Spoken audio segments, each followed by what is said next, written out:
Assalamualaikum warahmatullahi wabarakatuh.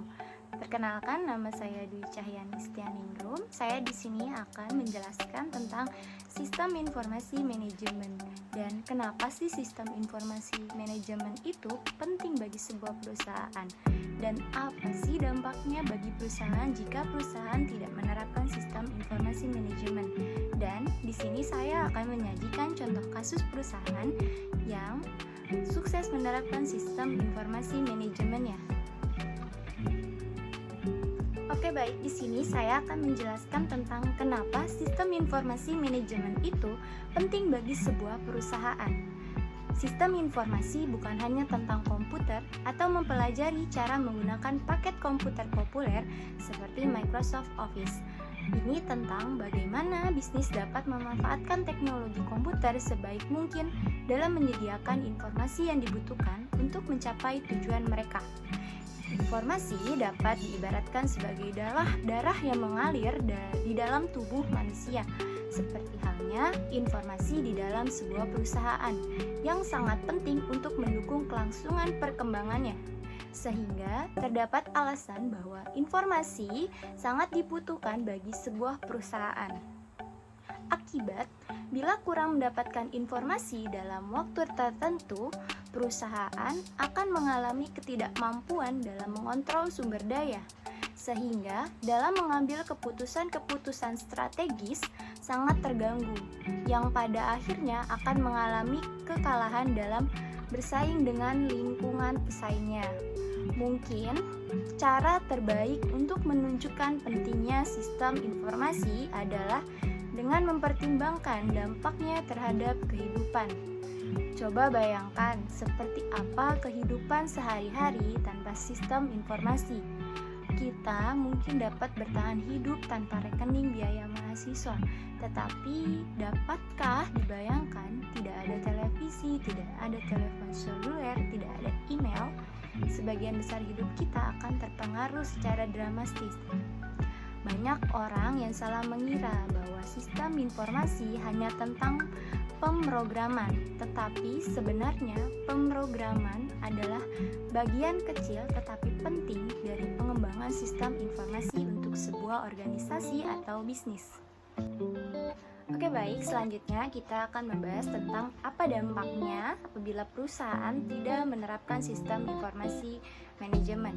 Seperti yang kita tahu, sistem informasi memiliki pengaruh yang besar terhadap kehidupan.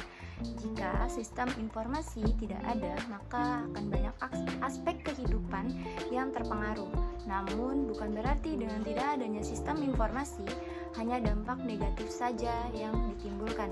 Tentu, apa saja sih kerugian yang akan ditimbulkan jika tidak ada sistem informasi manajemen di sebuah perusahaan atau organisasi? Yaitu yang pertama adalah budaya massa dalam suatu komunitas masyarakat, di mana pola kehidupan yang dinamis ditimbulkan karena adanya keinginan di bidang ilmu pengetahuan dan teknologi. Yang kedua adalah kejahatan teknologi merebak seperti pelanggaran hak cipta atau pembajakan dan cybercrime atau kejahatan di dunia maya. Yang ketiga adalah membuat ketergantungan manusia terhadap sistem informasi manajemen sehingga rasionalitas manusia itu sendiri tidak dikesampingkan. Yang keempat adalah kebebasan dan kompetensi individual tidak meningkat. Dan yang kelima adalah tidak memperkokoh perekonomian karena tidak adanya kemajuan dalam hal IT. Dan yang keenam adalah tawaran dari media akan menyajikan suatu rentang minat dan selera yang sempit. Yang ketujuh adalah perkembangan ikatan komunitas dan hubungannya akan terhambat. Yang kedelapan adalah operasional dalam sebuah instansi menjadi tidak efisien. Oke, selanjutnya saya akan membahas tentang contoh kasus perusahaan yang sukses menerapkan sistem informasi manajemennya.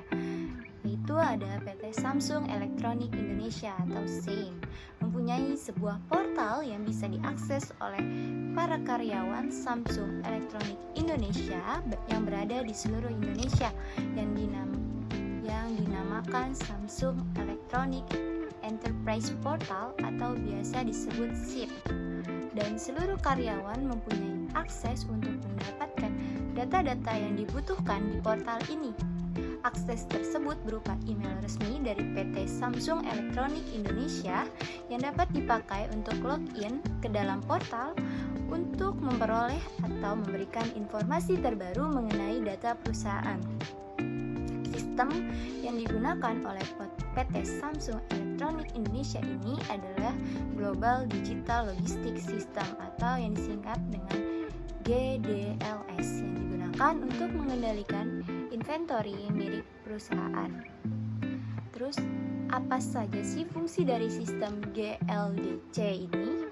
Yaitu yang pertama adalah mendapatkan informasi mengenai persediaan barang yang tersedia di gudang perusahaan. Yang kedua adalah mengetahui pengiriman barang dari pusat ke cabang ataupun sebaliknya. Dan yang ketiga adalah membuat jadwal-jadwal pengiriman barang meliputi tujuan, rute perjalanan, dan nomor truk yang digunakan. Yang keempat adalah mengetahui nilai barang yang telah dikirim atau diterima termasuk biaya tambahan lainnya. Terus ada lagi beberapa fungsi dan tujuan dari subsistem GLDC ini. Yang pertama adalah stok, di mana stok digunakan untuk mengetahui status penerimaan barang dan perhitungan fisik persediaan barang yang ada di gudang PT Samsung Electronics Indonesia. Yang kedua adalah delivery, di mana delivery ini digunakan untuk membuat jadwal pengiriman barang, mengalokasikan truk yang digunakan serta mengetahui situs pengiriman, mengetahui pengiriman barang yang tertunda atau terlambat dan konfirmasi pengiriman. Yang ketiga adalah cost, digunakan untuk memanage beberapa faktor pengiriman yang terdiri dari biaya-biaya lain, tujuan pengiriman, kondisi barang, tarif, dan juga untuk mengetahui apabila terjadi kekeliruan dalam pengiriman. Yang keempat ada return. Return ini digunakan untuk mengetahui tentang adanya pengembalian barang yang rusak atau tidak laku. Dan sekian penjelasan dari saya tentang pentingnya sistem informasi manajemen serta apa dampaknya bagi perusahaan jika tidak menerapkan sistem informasi manajemen, serta contoh kasus perusahaan yang berhasil menerapkan sistem informasi manajemennya. Untuk teman-teman yang ingin bertanya, silakan bertanya di kolom komentar. Dan sekian diskusi kita kali ini. Apabila ada salah mohon dimaafkan. Wassalamualaikum warahmatullahi wabarakatuh.